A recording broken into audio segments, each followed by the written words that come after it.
That's just if people are. I Oh, know. I all right, know. we are on. Let's see. I don't know how many people we have in here yet. Let's see. We don't have anybody because we were real late. There we go. It just popped up. We got zero. Dang. Zero.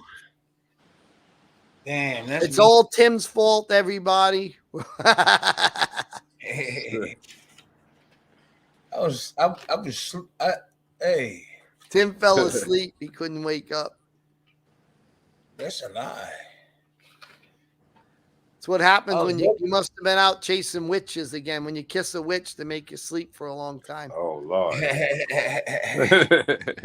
Isn't that what happened to the guy on Cinderella he passed out? Oh, we got two people in there. Well, hey, thank you for joining the party, everybody. Lyte Burley and Yes, Tim sir. Witherspoon is taking charge of Witherspoon TV. And I am out of here. The wizard is going behind the curtain, and I will let these gentlemen make magic happen. They It's always always a hit. magic. It's always a They always. magic show with us too here. That's Terrible right. Tim, the greatest defensive fighter ever. One of the greatest. Yep. I'm gonna say the greatest, and maybe just because you're my friend. So hey, they take it how That's they want to right. take it. They take it how they want to take it.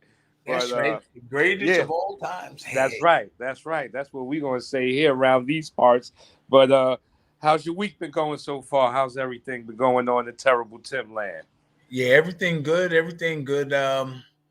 Been working out and working out and just doing what we have to do to survive. That's all. Uh-huh. Uh-huh. Uh-huh. Yeah.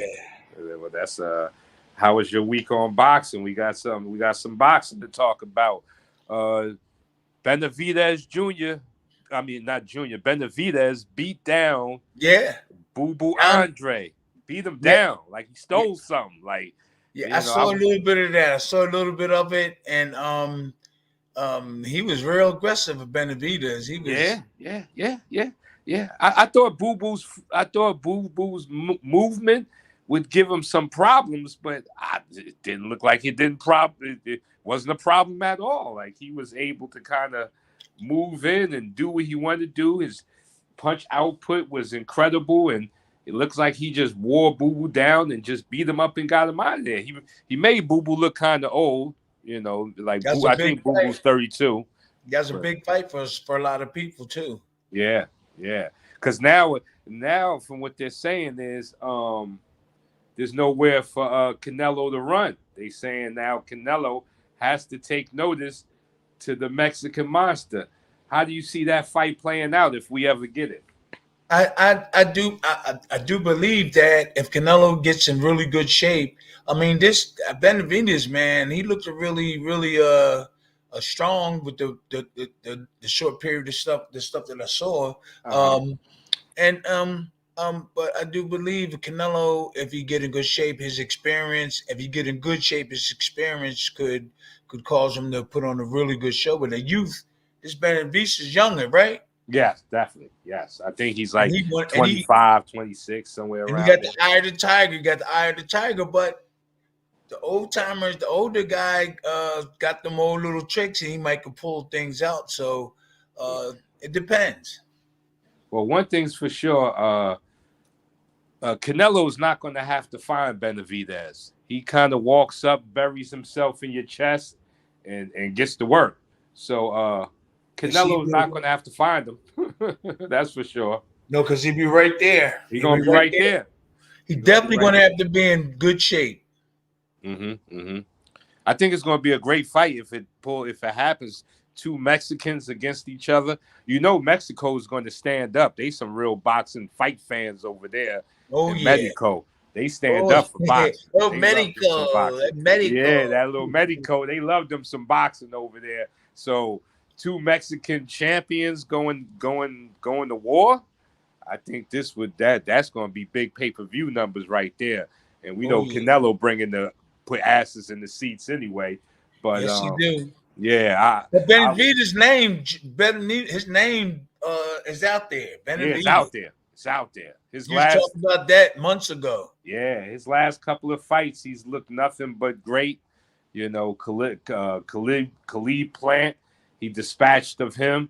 And now he just he just dispatched of Boo Boo Andre, who was a real credible threat. I think you can put Boo Boo up there as probably like one of his toughest fights on record, or at least on paper. It didn't look like it in the ring, but at least on paper, Boo Boo was definitely his toughest fight, and he made it look easy.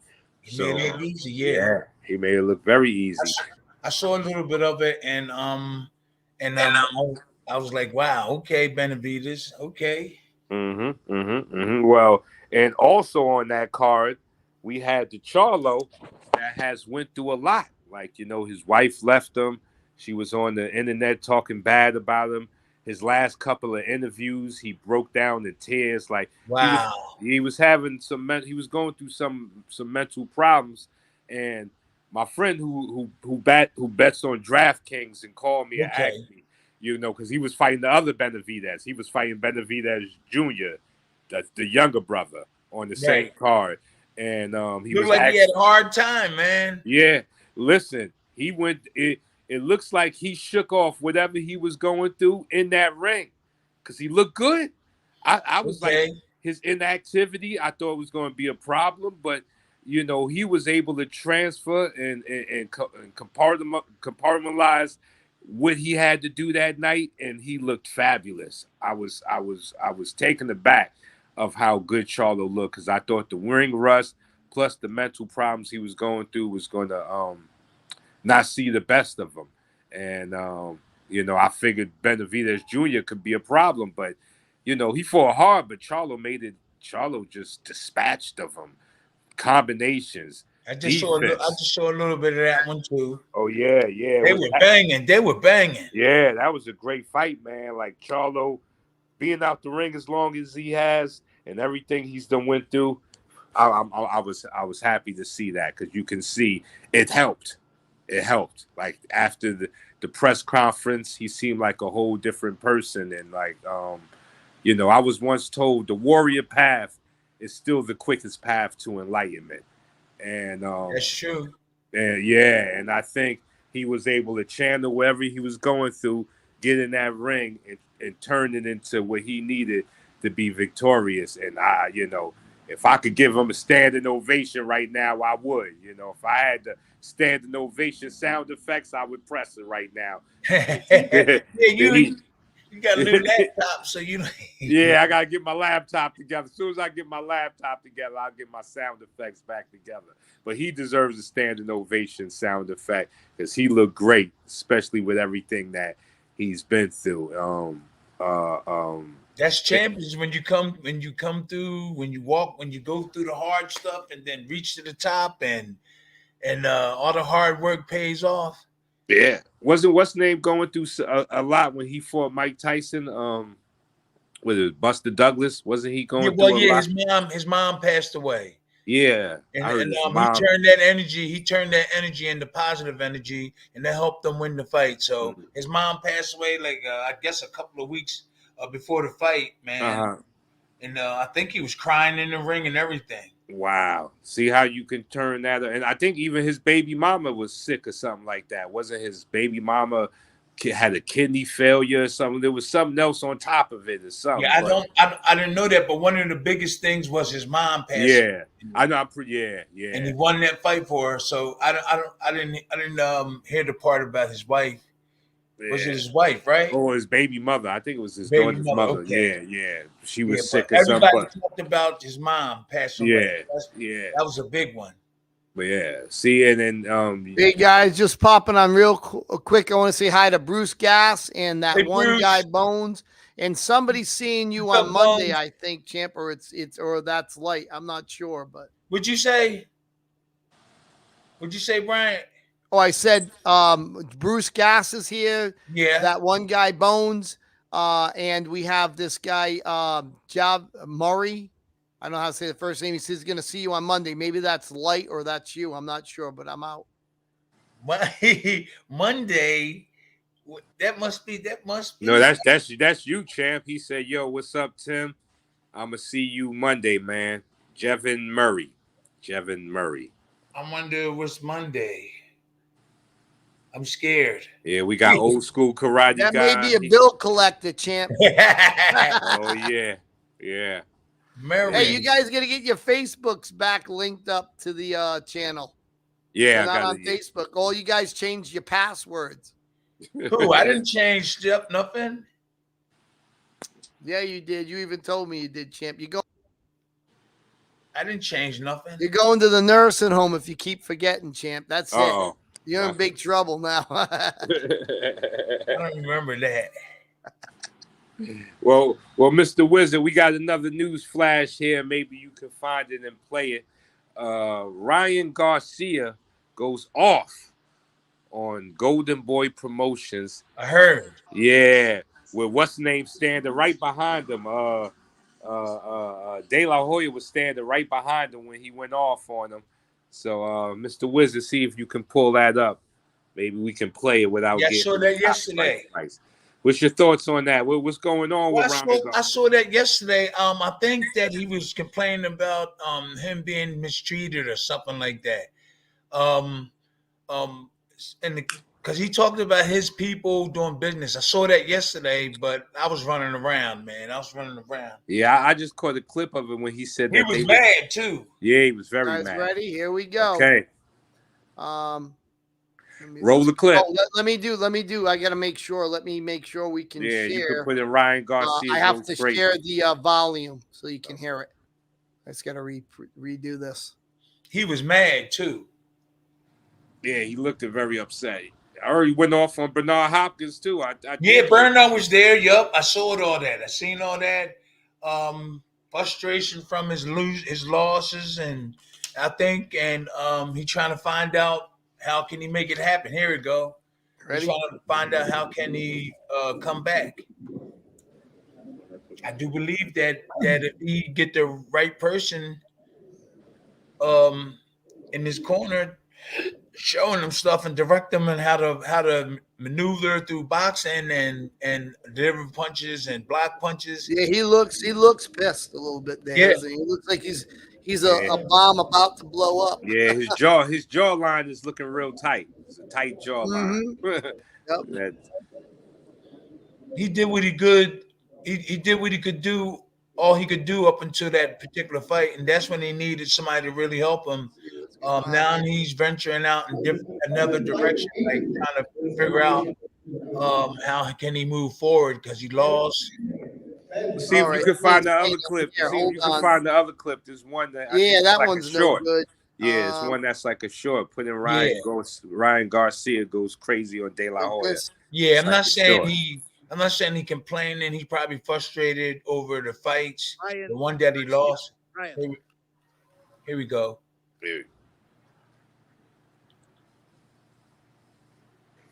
Good afternoon, everybody. First and foremost, I want to give thanks to the Most High, Jesus Christ. I also want to invite the Holy Spirit into this press conference. Just always want to invite him. Man, a couple things I want to touch. You know, one thing that's been on my heart is the statements that Bernard made, where he'll decide if I'm going to finish or if I should continue boxing after this fight. He don't decide that. My coach does. My team does. Everybody that, grinds with me day in and day out, that's who decides. And ultimately, God decides, not him. Nobody was telling him when to stop boxing. He stopped boxing at 45, so kudos to him. But he don't determine that. And another thing I want to touch on is, Oscar saying that, we misinterpret, what they say. It's plain English. I didn't hear anybody speaking any language I don't know. So, it's very clear to me that, they're backing this guy to beat me just like they thought Duno was going to beat me. He was the next Filipino star. They saying he's the next Mexican star. You know what? I put everything into this fight. For the first time, I'm extremely committed in a long time. 2020 was one of the times it kind of broke me. 2022, changed me. 2023 opened my eyes. I'm about to come back for everything. I'm just lasered and I'm laser focused, and that's where my confidence comes from. Shout out my mom. And I want to thank, everybody. I want to thank my strength and conditioning coach. He's been there more than more than just the physical part. He's been there mentally, spiritually. Shout out Cipriano Montez, but he calls Sip. You know, shout out him. Shout out my dad. Shout out my trainer, Derek James. We've been putting a lot of work in. And, you know, Oscar is the tough opponent. I know he's going to come to fight. But, you know, right here, I'm here to make an example of the 140 division. This is how I'm coming. This is the Ryan Garcia you're going to get. I'm going to continue boxing. And, you know, he also said that, you know, he calls out on the bullshit, the lies. Man, last time I checked, he said he never lose to a white boy, and then Joe Smith Jr. knocked him out of the ring. Last time I checked, Joe Smith Jr. was white. So, you know, they be lying. So at the end of the day, you know, I'll come to show what I bring, and I'm laser focused. And that's where this confidence comes from. Thank God for everything, and all praise to the Most High, Jesus Christ. Thank you. Thank you so much for watching this video, and make sure. Whoa, that was pretty heavy. What do you think about that, champ? What do you think about that? Well, that's frustration because of the loss before, and somebody has to blame somebody, or he has to figure out a way to come back. Maybe he's definitely angry about maybe some of the business things that happened.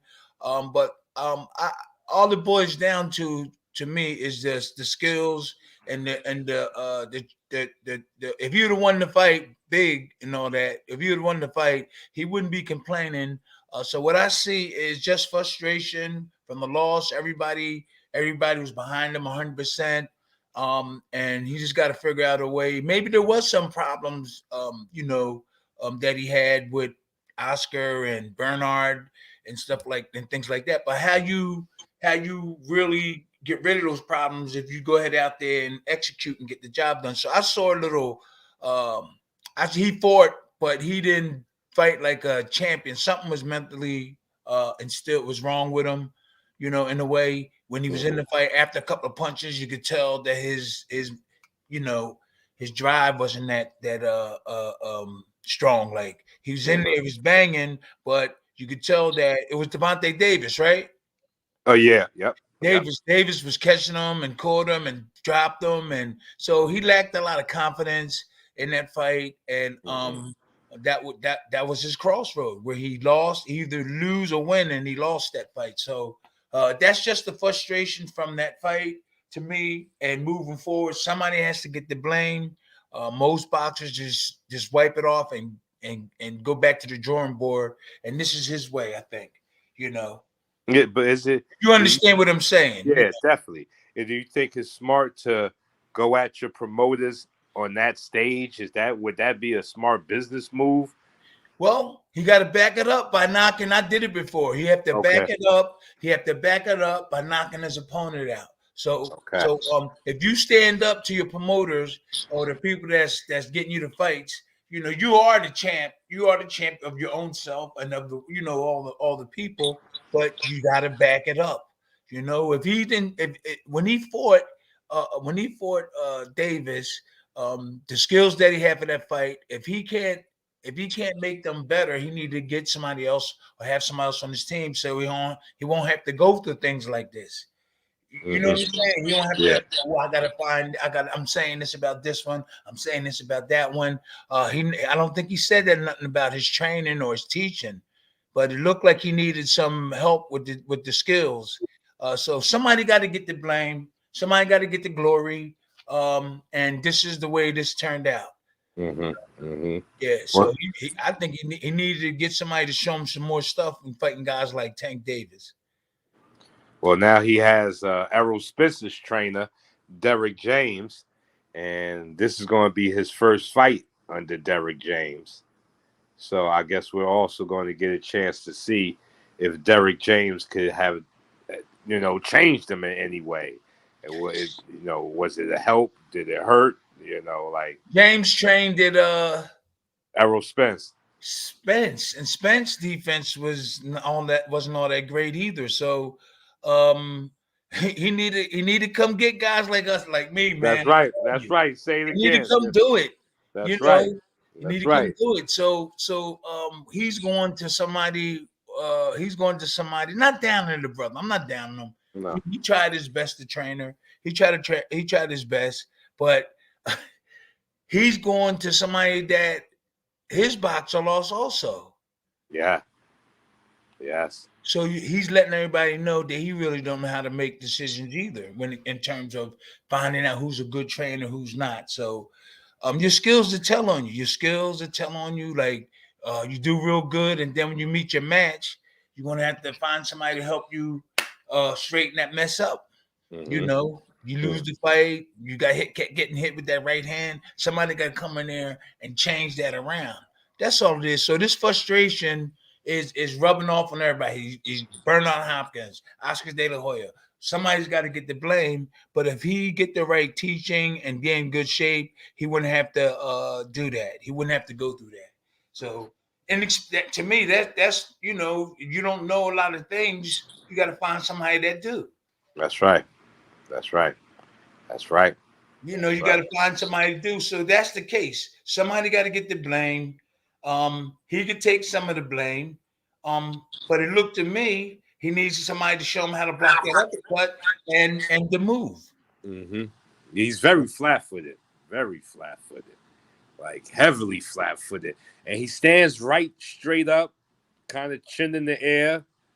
And they didn't show him the right movement for the southpaw, and his defense wasn't that great. They should have we watched films of our opponent, and get his power. We look at where his strength at, and we try to eliminate that in sparring. So, he got a good overhand right. Let's keep getting guys throwing overhand rights. They didn't do that in Ryan's fight because he kept getting hit.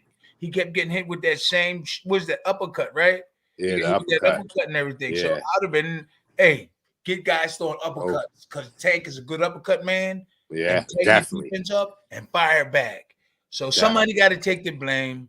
Some champions just say, "Look, man, I just gotta do better the next one." That's all. What about that last shot he took at Bernard Hopkins when Bernard Hopkins said he'll never lose to a white boy? Then he got knocked out the ring by that fighter Joe Smith. Bruce Gass has said something here that he said when Ryan wins as many titles as Oscar and Bernard have, then you can talk to them like that. So True story. Do you believe he even had the right to talk to someone like De La Hoya and Bernard like that? These are stone cold Hall of Famers, real champions of champions. But let me say this: when I was coming up, Slim, there were certain people you let let talk to you. There are certain people that you listen to and you talk to. They're special people in your life. You saying so? Bernhard and Oscar, they dished them like in a way, right? Did they? Yeah. Well, Bernard says something about, I guess, after this fight here, we're going to see what we're going to do with Ryan. I guess saying if he loses this fight, it's going to be no good for him. Like he may not be getting any other fights, or and he may not be fighting anymore after this fight if he loses. And I guess that's what Ryan was responding to, saying only he has that power to say when he's going to stop fighting, or Yeah, that's true. He has the right and the power to do that. But you also can get somebody to recommend that you stop, but he's got a lot more left in him. Garcia. Yeah, he just need to get a teacher, somebody to show him. All this could have been avoided if they would have called me and you. Now you understand, a lot of this could be avoided and I don't know everything, but I do know that he didn't get out of the way of them uppercuts, and there was certain other things that he needed to get taught that would have helped him. This was the crossroad in his career, and this particular fight was a very important fight. They should have got the best. Now, look at Spence. I don't think his defense is all that great. So his trainer, so they just getting names. They're not getting people that can really show them stuff. They getting names. Just because this boxer won, his trainer got a name. And that's been happening in history. Just because the boxer won, the trainer won. And sometimes the trainers are not the best trainers. And that's happening today. So I'm not down on that brother that's training him, but that's what happens. I know trainers out there, right? There's some of them never even had a fight, but people think they're the big shot because their boxer won. So you win, they win, and that's out there. I'm telling you, that's out there. Yeah. Yes. Very true. Oh man, you just preached the sermon. You just preached the sermon right there. Praise the Lord. That's right. Yeah. No, that's true. The boxer win, everybody else wins. I don't care if you know this, and you might know, like there's some boxing trainers out there that they don't have the skills, but because of their boxer won, they win big. Yep, that's a fact. And everybody want to send their fighters to them instead of the real people. You know, let's send him over here. He beats his fighter beat so and so. That's what happens. That's right. Well, why he went and picked him's trainer when his trainer when he got knocked out? So he went and picked Spence's trainer when Spence lost. So what would make him want to get? Well, he picked him before the loss. So he picked him when Derrick James was still on the winning side, where Charlo was undisputed. How he pick him before the loss? Well, he picked him after his loss to Tank, which was before the Errol Spence and Terrence Crawford fight. Okay. So after he lost, he went to Derrick. So Derrick was still on the winning side before he picked him, So it's a damn shame, man. Yeah. How many fights did Derrick James or these guys or who I just don't understand. And I have nothing against them. I just don't understand that these young guys and their support, they're going to go get somebody that is like an illusion. I mean, he won the fight with this other guy. No, look at their records. Look at their records and look at certain things that they accomplished. Would you want somebody in your corner who was a 2-time, 5-time champion, 2-time world champion like me? Everybody know me for good defense. I got a good overhand right. I could talk pretty good, even though you hit me and knocked me down last week, I'm all right. So there's a lot of trainers out there that's credible, and I don't know why these young boys don't go out there and just bring them on their team. That's a fact. I think it's true, man. I think the pool is thinning out a little bit, but you are correct. They are still out there. We still out here. So they need to pick somebody that teaches self-preservation, the art of defense. We have Matthew McKengay up here said, can you explain?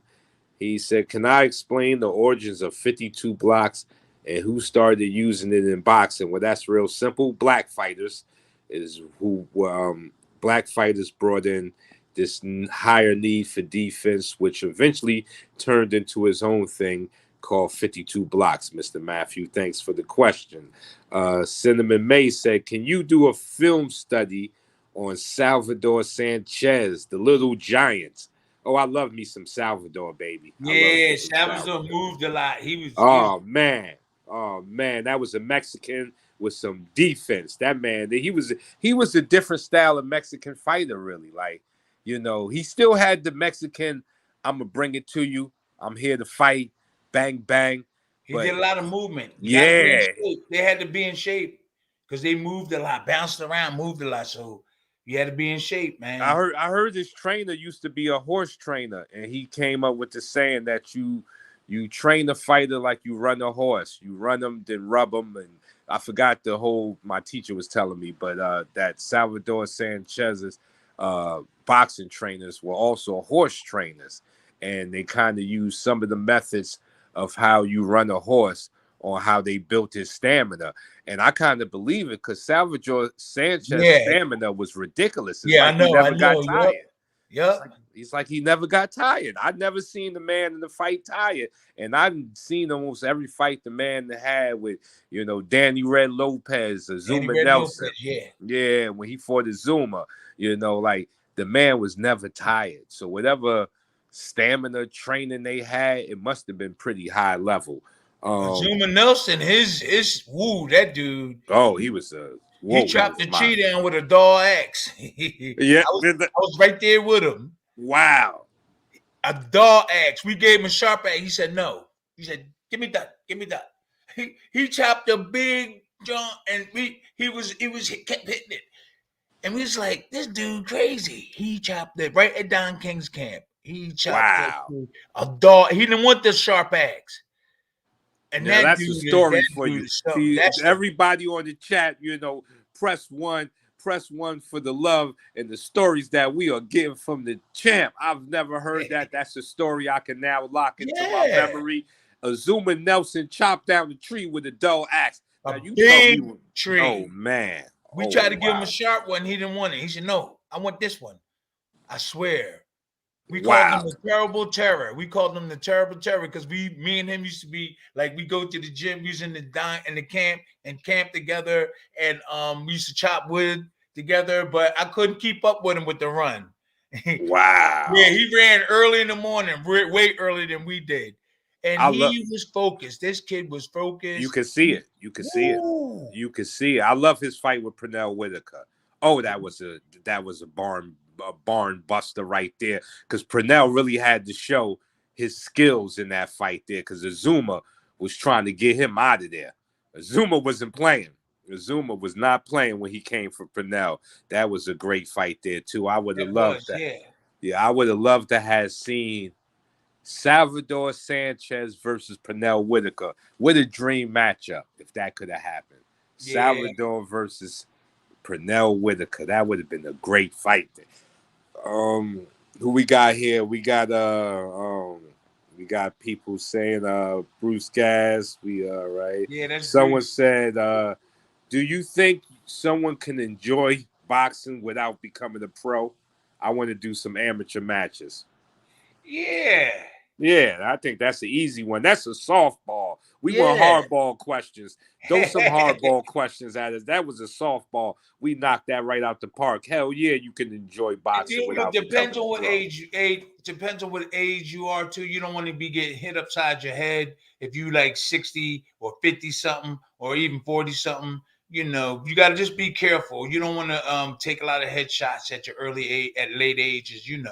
Yeah. You don't want to get your eggs scrambled late in life. That could be a problem. You don't want to ketchup and onions on them, right? Make eggs Benedict out of your brains. You don't want to do that. Do that. And there's a lot of people out there, a lot of Rockies, when you get into boxing, you go in the gym, you see them training really hard. They don't want to turn pro or anything like that. They just want to, there's a lot of I've seen that in the gyms. You go up there in Gleason's in New York, they had a lot of dreamers coming in the gym. They know they can fight, but they train hard every day. In Philly, you got like maybe 3 or 4 guys, they come in the gym, they want to be champ. No, they ain't going to be champ. Yeah. And I like that kind of atmosphere. I like, he really want to really try hard. But you got to make sure they don't get hurt, though, those guys Yeah, they're big dreamers. There's nothing wrong with dreaming, but in the hurt business, that can be a dangerous dream. It can turn into a nightmare, in the hurt business. And better stay dreaming on the safe side and don't step in that ring. Hey, that's true. Yeah, that's the hurt business there. Ain't nothing like the hurt business. There's a lot of dreamers that go to Gleason's. There's a lot of like Rocky Balboa, the movie, and how he how he worked hard and it became a successful story. I had that feeling when I went to Gleason's. There was a lot of Rockies in there. Yeah. From different countries and everywhere. Yeah. Gleason got an energy that's unmatched. I've been in a lot of gyms, but Gleason's energy, like you said, there's dreamers in there, there's pros in there, there's old men with the oldest stories. I got my boxing certification in there. I became a coach. Once you read Felix, he's talking about you, Felix M. Okay, hold on. Question. Let me see. Okay, we got Philly Dog. Hold on. No, it says random question. Random question, fellas. Here you go. Does 52 work well against the Philly shell? If so, how and why? We have to get together. Yeah, this is a good question. That I've heard before. The Philly shell would be a part of 52. Maybe not. You may not see it as because Tim breaks it down in a way that is very more understandable of the beginnings of the Philly shell over it being a hand position, more of being like a defense thing. Can you break that down for him again, Tim, about the Philly shell? Yeah. In terms of where you put your hands and stuff. Oh, like what is it? Is it To me, it's a tight defense. A shell can be like this. This is a shell. You know, and a shell is really with the old timers when I was young coming up, they said the Philly shell is when you don't get hit and you tighten your defense up. And so a lot of people misunderstand when they say Philly shell. They think it's Floyd Mayweather.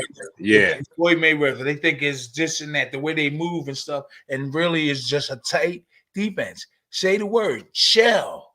Like an eggshell's tight. So if you tight with this, still a shell.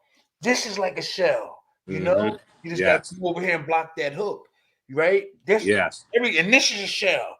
So I used to see the old timers in Philly when I was little. Before I even boxed, I was playing football. They was talking about the shell, and all they did was like keep the defense tight. Let me get the elbows down there. Like they just keep the defense tight. Everything's tight, and can't nothing get through. Like that's even the shell, like this. You know. So right now it's like kind of like people like trying to like say the shell is stuff like Mayweather do. It's kind of like, and these other guys do, but the shell is just a tight defense. Yes, break it down. And so to answer your question, Felix M., the Philly shell is a part of 52. 52 represents black defense from boxing that kind of turned into its own thing once it hit the streets. Once you got boxers coming out the gym, going back into their old neighborhoods, this is the beginning of 52 blocks. All righty. Philly dog. And so real quick too, like there's a lot of, I'm not saying it's wrong, but a lot of trainers be doing 1-2s like this. Punch here and there, but really you hold one pad up and a 1-2 goes in there so you can throw the left hook. Now I see on these shows and on the shows, we be on these shows and stuff, and they be holding the pads and they're doing a 1-2 like this. Just think of this. 1-2. Yes. No, this is a 1-2 in the same pad. Same pad. Oh, the left hook. Oh, you know, everybody doing it wrong. When you see them on the videos and stuff, you see them holding the pad, they be going like this.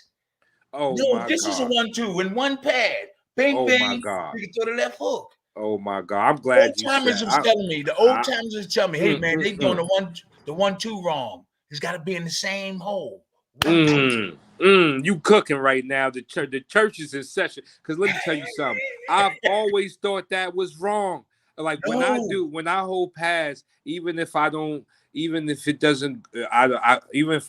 just like one pad, I like the jab to come down one line, the right hand to come down the other line, because the way you're saying it, the punches are crisscrossing each other. How is the right hand going all the way over here and the jab going all the way over there? I never liked it that. I never understood that. Nope, it's all in one hole. Boom, boom. So you get off that left foot and come back to the This is awkward. Look, 1-2, 1-2. That don't make sense. 1-2 instead of 1-2. Oh man, same hole, so you can throw that left hook. Oh my God. 1-2 left hook. Look all that open. Oh, we're gonna clip this and make this a short right here. We're gonna clip this and make this a short. Everybody's doing it wrong, like everybody. I'm not saying it's right. I'm not saying it's wrong. No, they doing it wrong. I'm saying it. You ain't got to say it. I'll say it for you. We'll have to cut it out. We'll cut it out. We'll edit it out. That'll be a good short. Yeah, put a timer on this marker here. Mark everybody doing the 1-2 wrong. I was taught by old timer. That's right. He said, Tim, the 1-2 ain't this way and that way with the pads. That's right. Right in the same hole. Same hole. Yeah. Makes sense? Because then you're essentially giving your fighter bad mechanics, bad fundamentals. I've always said that. Like, I don't like to catch the jab here in the right hand, because then they're crisscrossing each other. Like, who are you punching at? Like, who are you training to hit with that right hand that's going past his face? You know, you're taking the right hand that's supposed to be sharp as an arrow, and you're sending it on the angle. You're not doing a 1-2 like this. No. Right? It's like this. Straight in. 1, 2. Only way you Don't you doing think that that's is if you, awkward? Don't you think it's awkward when they yes. doing that? It's just for they be just to show people they making noise or something. Yep. 1, 2. Yep. But Yep. in reality, the 1, 2 is right in there. Like That's right. They got you punching that ghost. They got you fighting ghosts. old timer taught me that. Old timer. And that old timer was right. That old timer was so right. Do it make sense?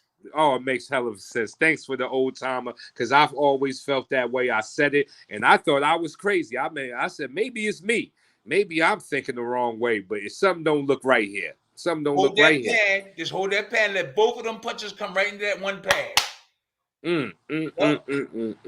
That's a 1, 2. Not this way and that way. Okay.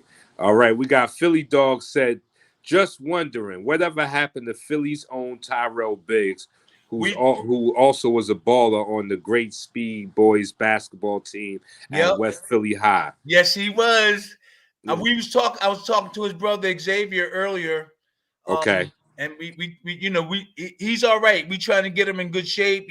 He was like sitting down all the time in a wheelchair, but now he's trying to get motivated, moving on, and getting his legs together. We're also trying to get Blood Green. So our organization, the Legends, the Circle of Legends, we trying to help them boxers out. But Terrell Biggs, we've been keeping in contact with him. He's in good shape. His brother Xavier is trying to get him in the right situation so he can be on these shows. You can come on these shows and talk and everything. So we got a lot going on, guys, with the Circle of Legends.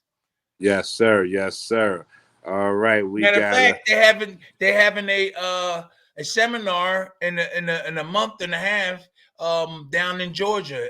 Xavier Biggs. We want everybody to know that Xavier and Terrell, there's going to be other boxers. I'm going to be down there. We got a seminar, a big seminar down in Atlanta, Georgia. Well, I don't know if it's College Park or I think but it's in Georgia. We're going to blow it big down there. We're going to blow it up big. All the legends are going to be down there. Okay. And to all the people on the chat, we are taking donations and super chats if you want your question read first. And a lot of these donations is going to go towards the barbecue sauce that helps boxers. Where is the wizard? Mr. Wizard, can you put the barbecue sauce up so we can give it some, so we can plug it? So we can plug the sauce. Yeah, let's go get the sauce. Barbecue sauce. Knockout barbecue sauce. Donate to the team. Donate to the War Fund. Super chats read first. We are talking with Tim the Great, the greatest defensive fighter of all time. There we go. The knockout. This is Jamaican jerk. This was excellent. You can see we got into it when David was here. The Viking Samurai. We actually ate all of them. He's not just Mike showing sent you a us bottle. whole case of stuff. They're delicious. What's that like? I was saying, you're not just showing us a bottle of the sauce. You're showing us a bottle of used sauce. The sauce is good. They're using it. They're putting on chicken and ribs over there. Hey, that's the stuff. I'm gonna try. Go to Amazon, everybody. Buy it. It helps out boxing legends, man. We can't. Great product. Right. Yes, that's right. We can't leave nobody behind. Like Andre, or what he said, Pennant. He said, is lifting weights a good idea for boxers? He sent a thing saying that, Tim, did you read my message? Oh, yeah, I was trying to look for it. The old timers didn't like lifting weights, and I think I missed out on that. I didn't lift that much weights. Evander Holyfield, all those guys with Tyson, they was lifting weights. But the old timers didn't believe in that much weightlifting. And I do believe if I would have had it was in a situation where I did a lot of lifting weights and a lot of cardio, a lot of what they call it, sports medicine stuff, which was just coming in. All that there's the way they build up. I would have done that, and I would have been undefeated because I had skills, but condition wise, I wasn't in the toppest shape I was in. So, so weightlifting is good, but don't lift like a weightlifter, like them big dudes. Yeah. Get a fitness trainer. Get a fitness trainer to help you with that. Yes. Yes, Don't be that lifting makes sense. real heavy weights. And I think you do lift heavy weights maybe once every so often, but the majority of the time you got the regular weights doing cardio and getting that strength, and so you can still be loose when you're throwing the punches. You don't want to be tight and Yeah, throw yes. boom. You want to be Yeah. loose. So they know how to get you right. So lifting And weights is in now. Is in. Okay, there you go. You can lift some weights, but don't get crazy. We ain't out here trying to throw pig iron. We are throwing fist. Okay. That's right. Yeah, okay, so we got another fight on the horizon coming up in the jaw jacket and going back and starting. We got Devin Haney versus Regis Prograis. Now, Devin Haney is looking like a full welterweight up in there. He is jacked up, stacked up. How do you see this fight playing out, champ? Like, I know we spoke on it a little bit, but it's getting closer. So I'm always emphasizing on defense, and that's what a lot of these guys don't have today. Whoever gets hit first, or who make the mistakes, which everybody do make. So it's gonna be like a chess game.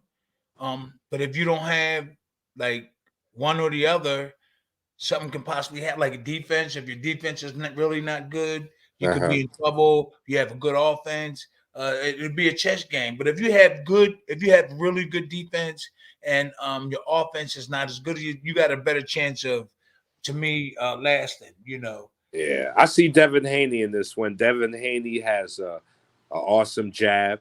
He doesn't have a lot of power because he doesn't really sit down in his punches. He doesn't stick around long enough. He uses foot movement and getting out the way. But his jab is awesome. Regis Prograis is rough and tumble, kind of needs to get close on the inside to really do his dirty work. And I can see Devin Haney keeping him on the end of the jab most of the night, unless he just really has to like take some real risk and run in. But he is the bigger puncher out the two.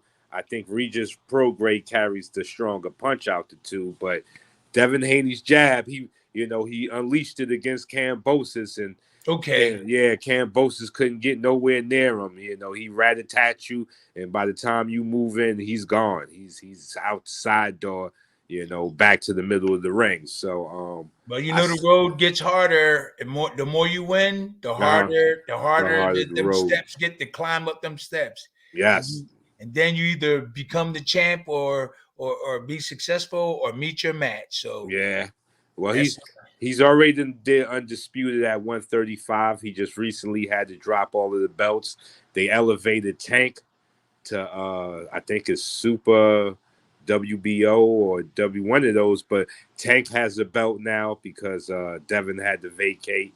So 135 should get a little bit more interesting now that Tank is a belt holder again.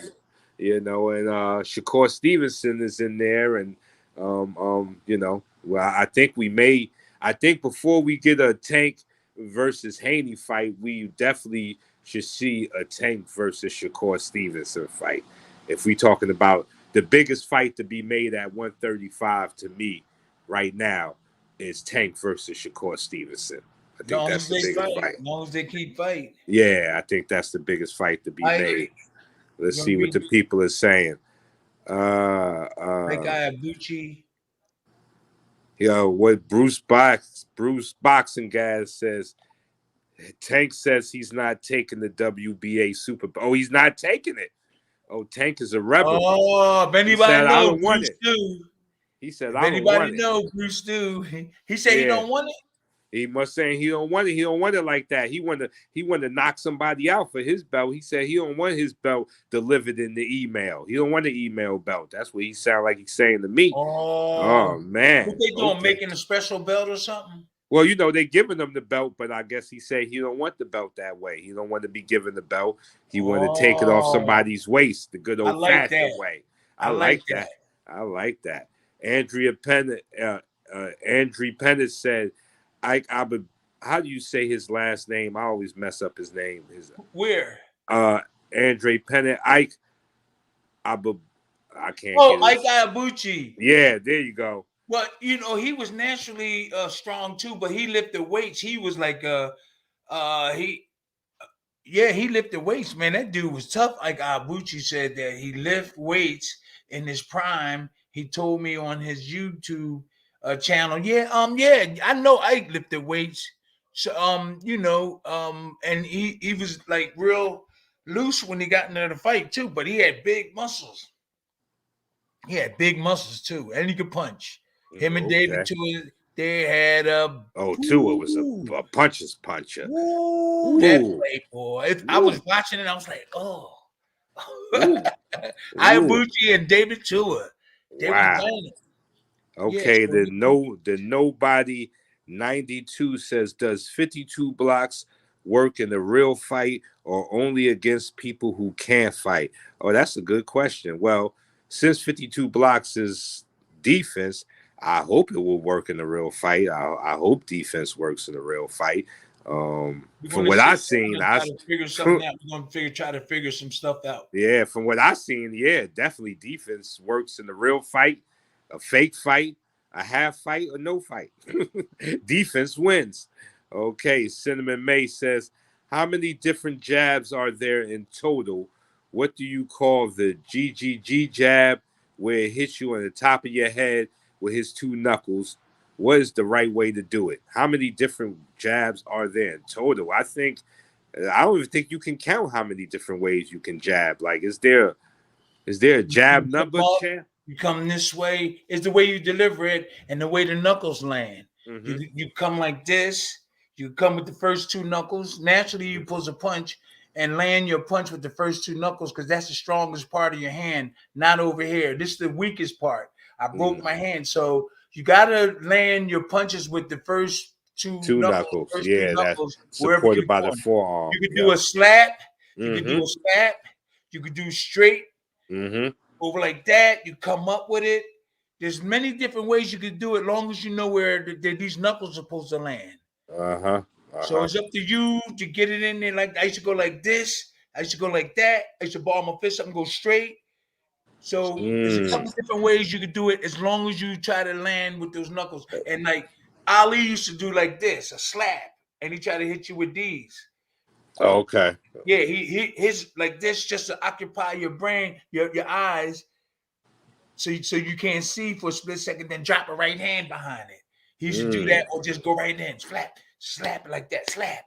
And I used to fist first two knuckles, So, and once you get in good shape, you could determine what type of jabs that you want to use and see which one get away with it. See what you get away with. You in shape. Just do the best. Just do what you can do. Oh, yeah. Okay. So I used to come up like this with a jab, where the knuckles just was come up. I used to be like this and just come up like this and let the knuckles hit up like that. I used to go, damn, I used to do like that, boom, and come back with the right hand right after that. Yeah, I see, like you said, as long as you know which way the knuckles are supposed to land, there's so many different ways you can jab. Double jab, pump fake jab, up jab, floating jab. There's so many. I think that was something they asked Ali. They said, what are you still learning as long as you've been in boxing? And he said, how to jab. He said, so many different ways you can jab. So I think that's something, like you said, if you know the fundamentals, you could probably come up with your own, you could probably make up your own on the spot, so.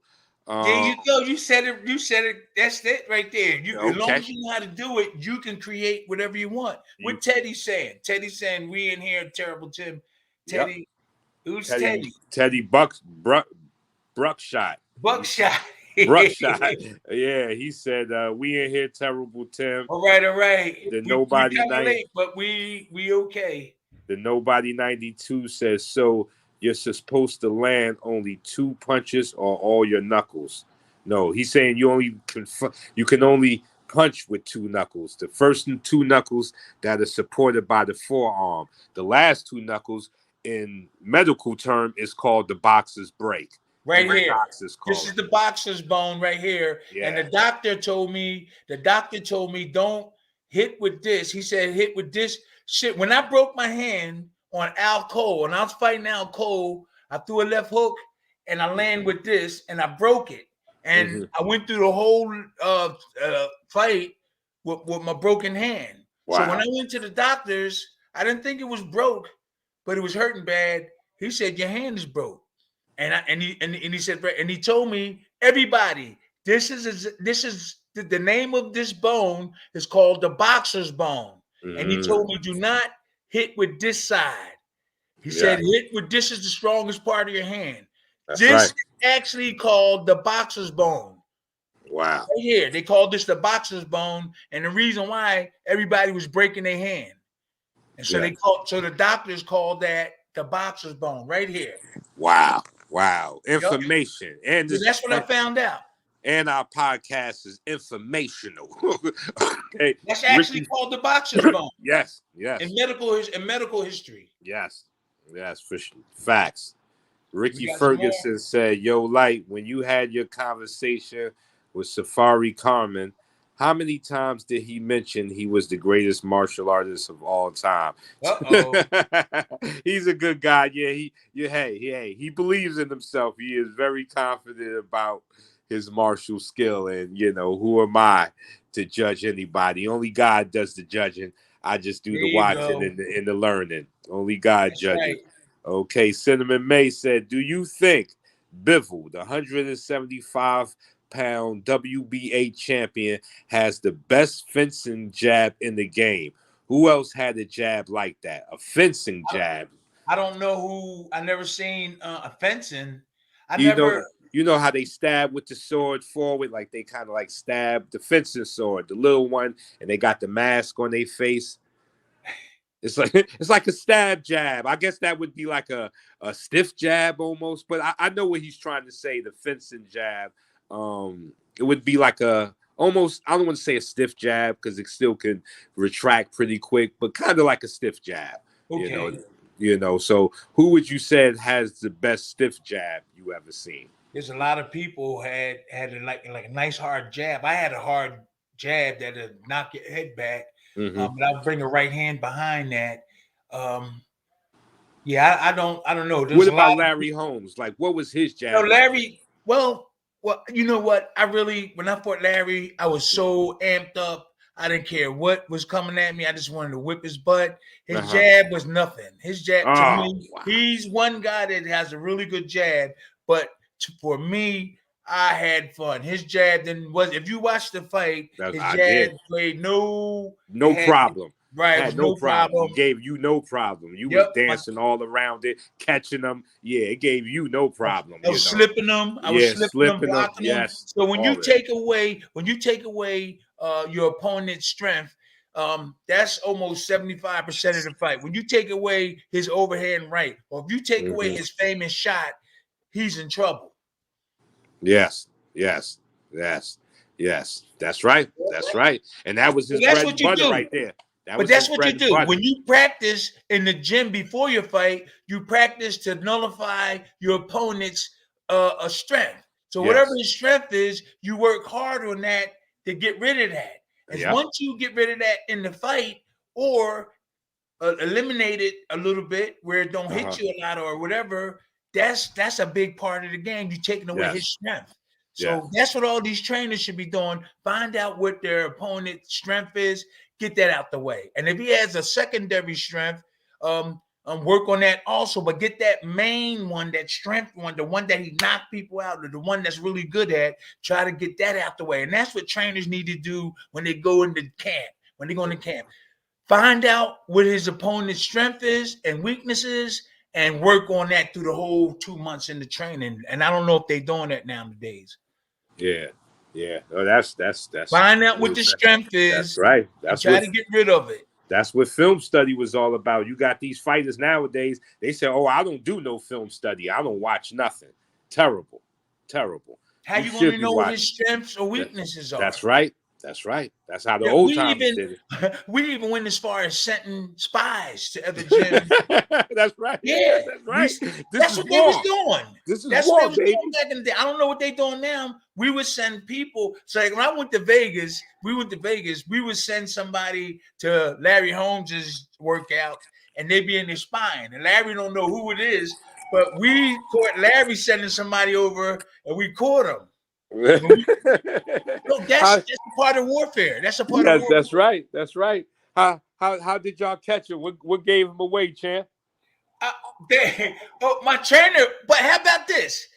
We caught him, and my trainer said, "You can stay here." Matter of fact, get you a chair. And this is a true story. Slim said, "Hey, I forgot who it was, but Slim said, hey, you could come right here. Here's your seat. Come sit here, and you could tell Larry what he's going to get." This is a true story. Oh, wow. They sent the spy, but we didn't send no spy because Slim was smart enough, and he knew Larry had a good jab in the right hand, but his biggest asset was his heart and his jab. And I think we did send somebody over there, but they sent somebody over to us, and we caught him. And Slim said, true story. Slim said, "Hey, your seat is right here in front."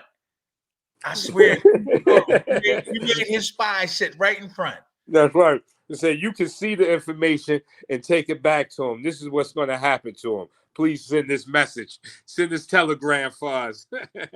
I'm glad you brought that. I'm glad that was brought up because we caught his spy. We was in Vegas at the Dunes Hotel, and we caught him, and we told him, "Hey, your seat is right here. Come here."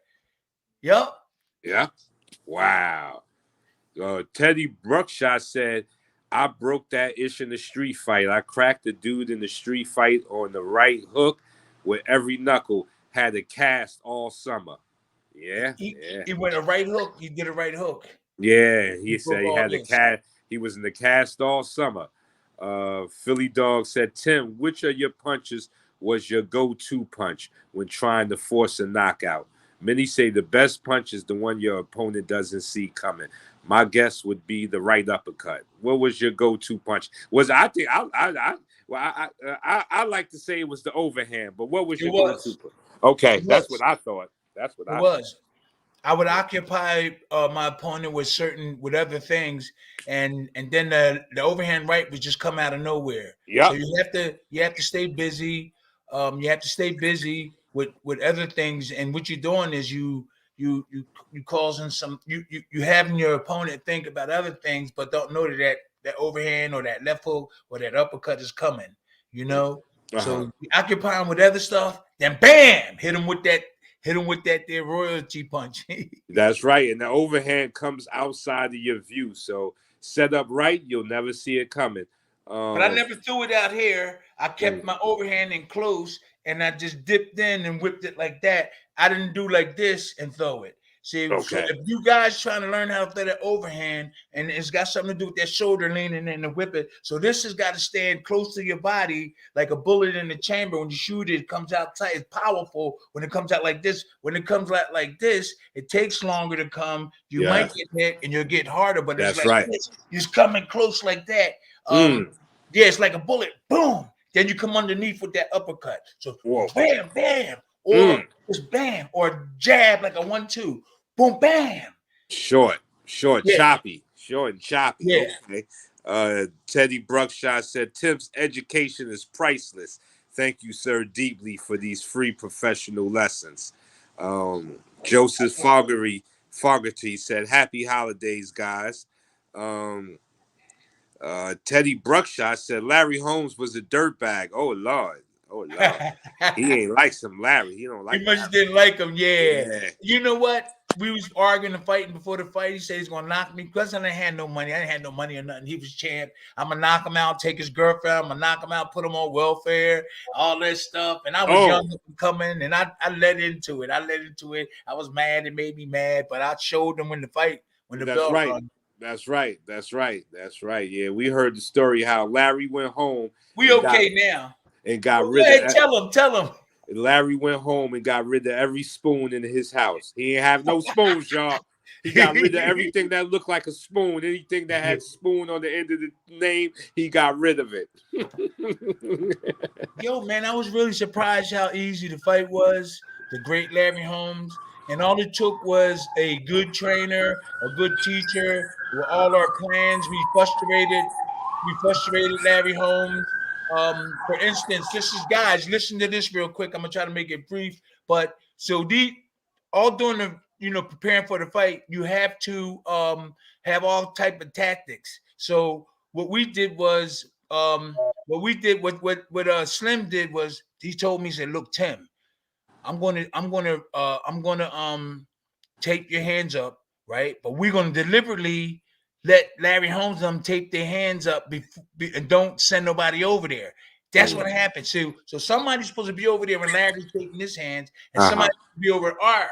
What he did, he deliberately not send nobody over, and they taped Larry's hands without somebody there. So Larry, so when it was time for them to sign it, yeah, mark off on him, Slim said, "I wasn't here.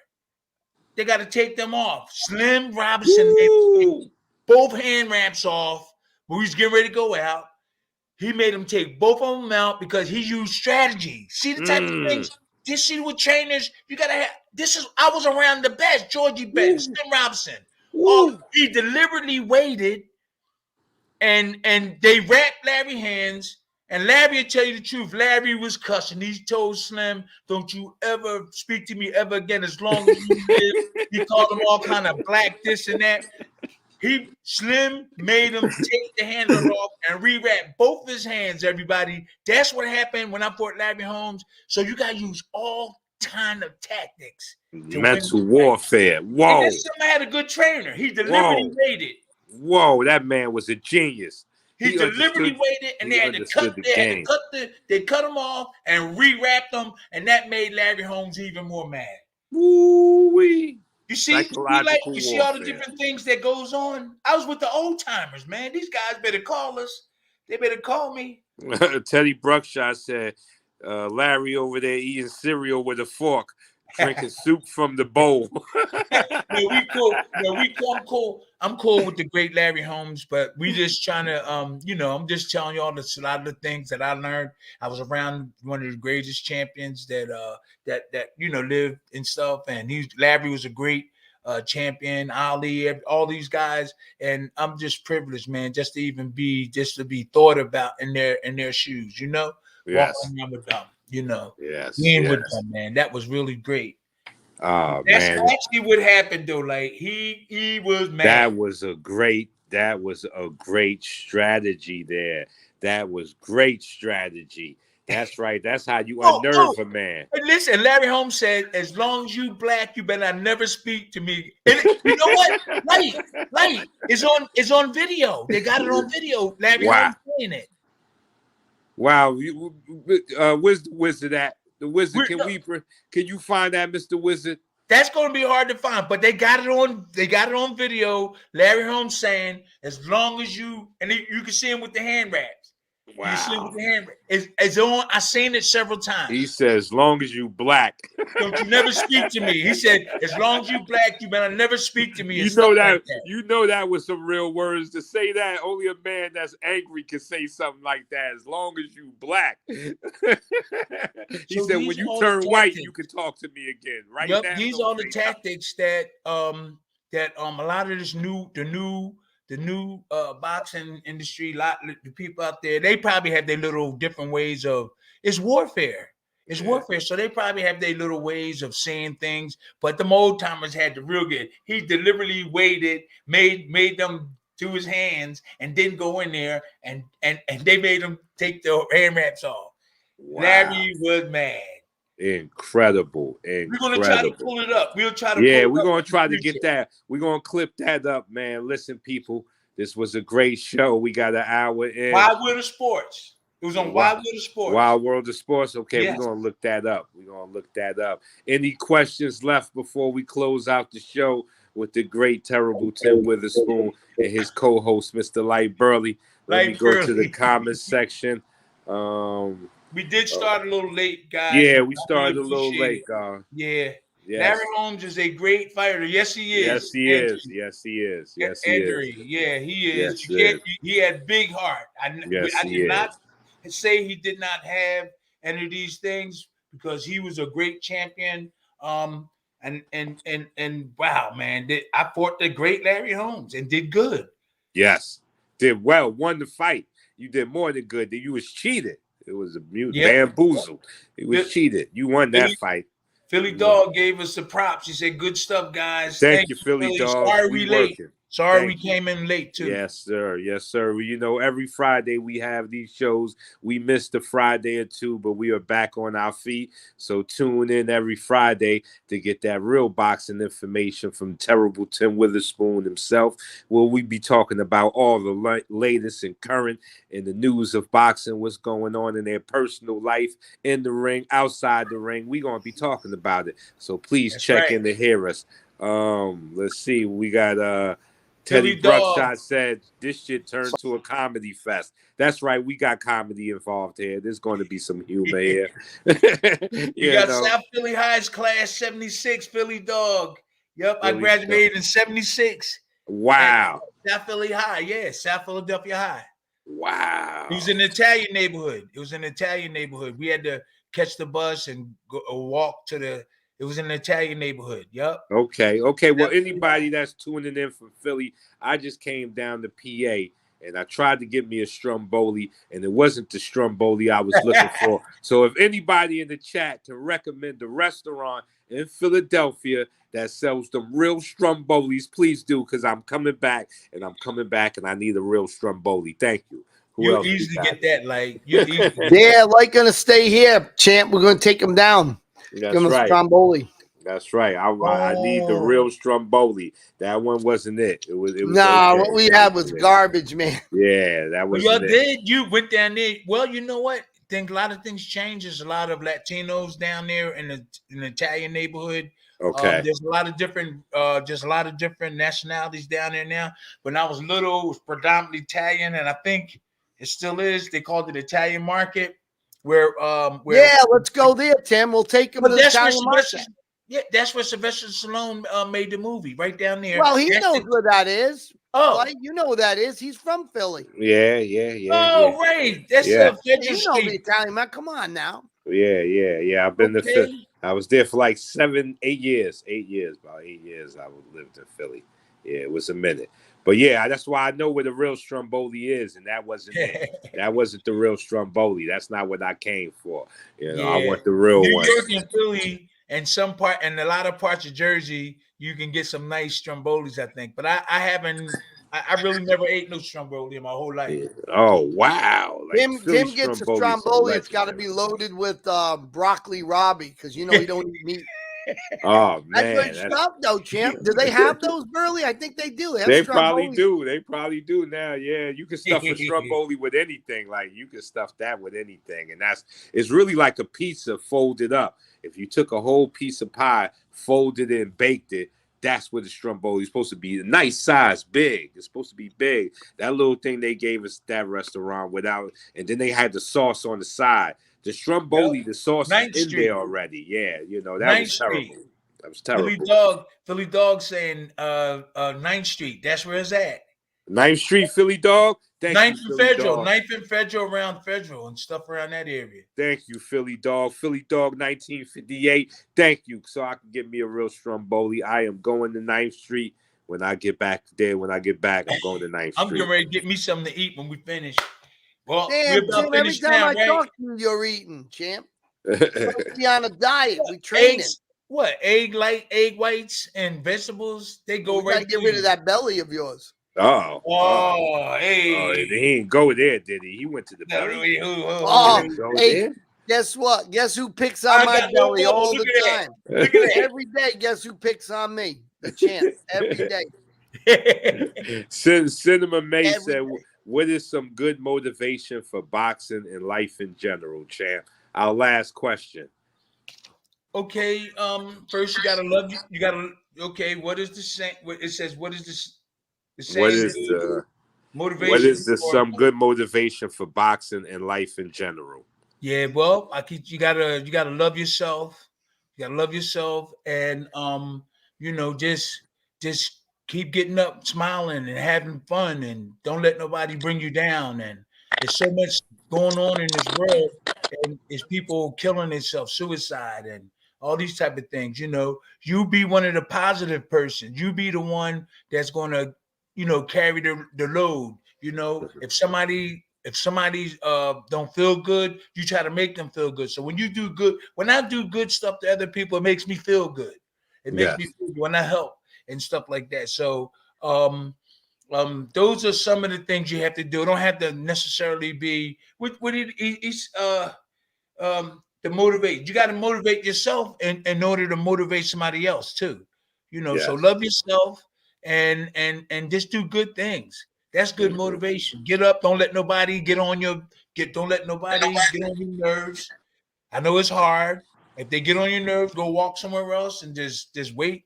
Just wait. You know what I'm saying? Don't wait. Don't get angry. That's the only thing I can say. Just try to be happy every day.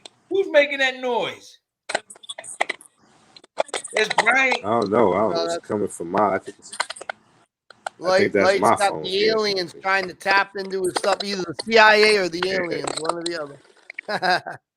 Teddy said we got the rubbing stomach. So, okay, so just look forward, everybody, to the next show. I think Lyte just tuned off. Maybe it's gonna come back on. Our show, you're gonna be surprised. I mean, like when you tune into our show, you never know what it's going to be. It's gonna be good stuff, but you never know. You'll be shocked at some of them. Sometimes you won't. It's gonna be, some good stuff come from our channel. So thank you everybody for joining. Kind of awkward weekend for us. We'll be back next weekend and maybe during the middle of the week. Thank you very much. Thank you everybody for tuning in. All right. Take care.